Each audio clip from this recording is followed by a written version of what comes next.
Brett Weinstein apparently has made up with Elon Musk. I think that Elon Musk retweeted him, and so everything is. Yeah, blocked him. The world has gone back to where it's supposed to be, and I hope not. Two effing idiots sit around thinking that they've thought an original thought and no one's thought it before, and they apparently don't have Google to find out, actually, the professionals have thought about this.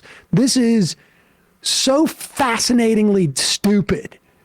I don't even know what to say about this, but here's Rogan, who doesn't even pretend anymore, and Brett Weinstein, who's I think increasingly just gone completely out of his mind. Hey, one of the things that I've always said, and everyone sort of agrees with this. I mean, literally everyone, even people that think that the election was 100% legitimate. The percentage of voter fraud is never zero, correct? And they're always yes. No one can say it's zero. Right. It's not zero. There's a bunch of slippery people that get arrested on both sides of the aisle. Pause it for a second. And Democrats. Pause it for a second. First off, actually, if you look at people who have been arrested and convicted of voter fraud, there has been more Republicans than Democrats. But nevertheless, there is 0% of no phenomena in the world. The real question is, has there been voter fraud that has changed the outcome of any election anywhere? And the answer is, not that anyone has ever found. No. And certainly it's not for lack of trying. Going back to 2005, prior to that, John Ashcroft fired a bunch of U.S. attorney generals located in states, the ones that would not come up with any voter fraud charges. That was a huge scandal during the Bush years. And Karl Rove was trying to they wanted to push this narrative that there is voter fraud, and they could not find any cases. And so they fired a couple of attorney generals, and people going what's going on here? There is zero evidence that there has been any type of voter fraud that has changed the outcome of any election. Out of 330, whatever it is, 160 million votes anticipated this year in the presidential election, we're talking literally single digits. Because why would you? Why wouldn't an individual do that?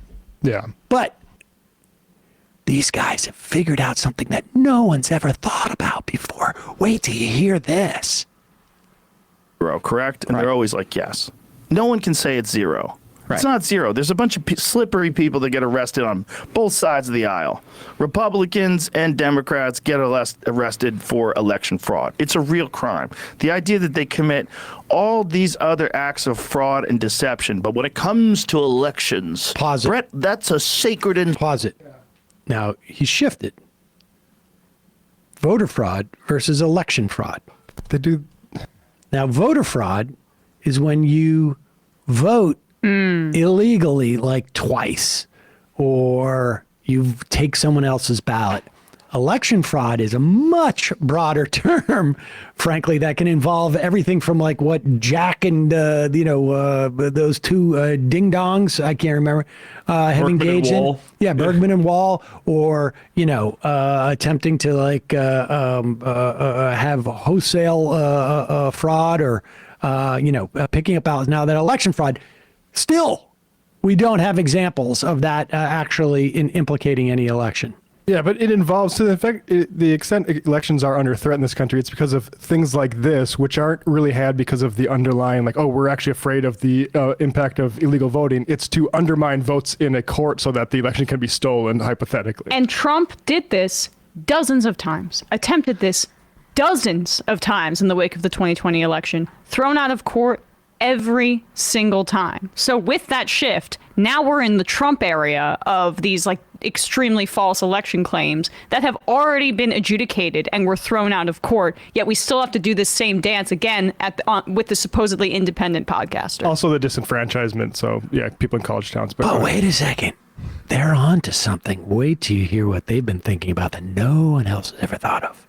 Of fraud and deception. But when it comes to elections, Brett, that's a sacred institution that we don't violate at any cost. Yep. Well, and the way they maintain that story is by ruthlessly punishing anybody who questions it, even though questioning it is the obvious thing to do. Right. Because for one thing, elections used to be different, as you remember. Yeah. Right? First of all, you used to vote in person. And voting by mail was something you were very reluctant to do because you knew that if your vote got counted, it was going to be very late in the process. It wasn't really going to matter. It was mostly for soldiers serving overseas. Right, exactly. It was for people who just simply couldn't vote in person, and it never really mattered except in very rare cases. So are we to believe that we said to the people who are literally putting their lives on the line for democracy, in many instances, I would say the for democracy part is more like what they were sold as opposed to what they were actually doing. But putting that aside, that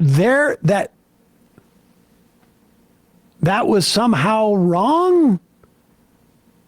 I mean, we've had absentee balloting in this country for a long time. Yeah. And the ballots weren't necessarily always counted if the difference between what happened on election day was different. But let's just go because they're about to have a really big brain thought here.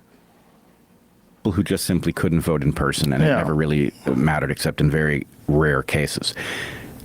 The disappearance of that and the normalization of voting by mail, the normalization of voting across a period of time so that you're not all voting on the same day, and the absence of exit polls, right? When everybody's voting from home or wherever, you can't detect fraud by virtue of the fact that the count that came in from that precinct didn't match what the exit pollers registered. Right. And so Wow. I don't think we are wrong. Holy cow. Is this guy some type of genius? Why didn't anybody ever think of this? You can't take exit polls from people as they exit the poll and know what the count is of if they voted in advance or if they voted by mail. Damn. No one has thought of this except for every single exit polling outfit that exists. Pop this up. Like, you literally, I found this in 25 seconds of Googling. NBC News exit poll, our methodology and how we're counting early and absentee voters. That's the headline. Scroll down. This is amazing. It's from 2022. Oh my God, that was the last election. Are these people, are we reading? Hold on, let's see the byline. Was it Einstein? Was it from Einstein who wrote this? Because you must have such a huge brain to think like, wait a second, we've been taking exit polls in person. What if people vote in advance? How will we deal with this?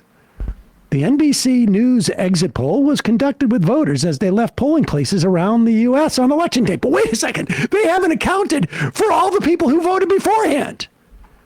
To account for the high number of early and absentee voters and ensure a sample that accurately represents the ways all Americans cast their ballots nationwide, the exit poll also includes extensive interviews with in-person early voters, as well as telephone surveys to capture absentee voters. Okay. Okay. All right, well. Say the exit polls are off. What does that fucking matter? I mean, look. What he's trying to doing- imply is that it depresses the rest of turnout because there's some sort of like overrepresentation. No, of Democrats. It's not that far. It's that he's just trying to explain why there will not be evidence of all the bullshit he's saying. This is completely so that he can go on the day after if Donald Trump leaves and go, I think there's a lot of reason to be suspicious of this. Yep.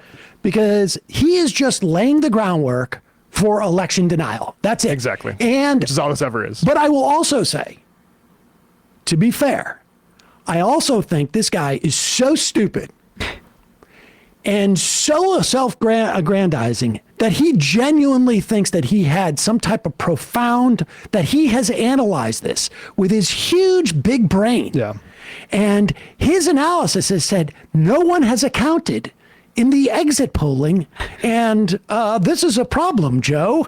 And Joe, of course, who also has a similarly, like, if I'm not aware of it, but it occurs to me, or someone tells me it, then all of a sudden it's got to be true. No one's had this thought before. Or maybe they did have that thought when prior to 2020, Republicans were at least as likely as Democrats to vote by mail, but that dynamic changed after Donald Trump publicly cast aspersions on the notions of mail-in voting in the 2020 election because of the pandemic. And now they're kind of panicking, the Trump campaign, a little bit, that they've basically called this method of voting fraudulent when they have a lot of elderly voters in the Republican Party, hate to break it to you, who may need an alternate voting mechanism to vote by mail or vote early because they're incapable of going to the polls in that very specific instance. Yeah. I'm sorry. I know lots of Republican voters in North Dakota who in the Bush, starting in the Bush, I don't know when it started in North Dakota, but that's how they preferred to vote because guess what? It was convenient. And we should make it convenient for people to vote. Well, also, it should be a national holiday.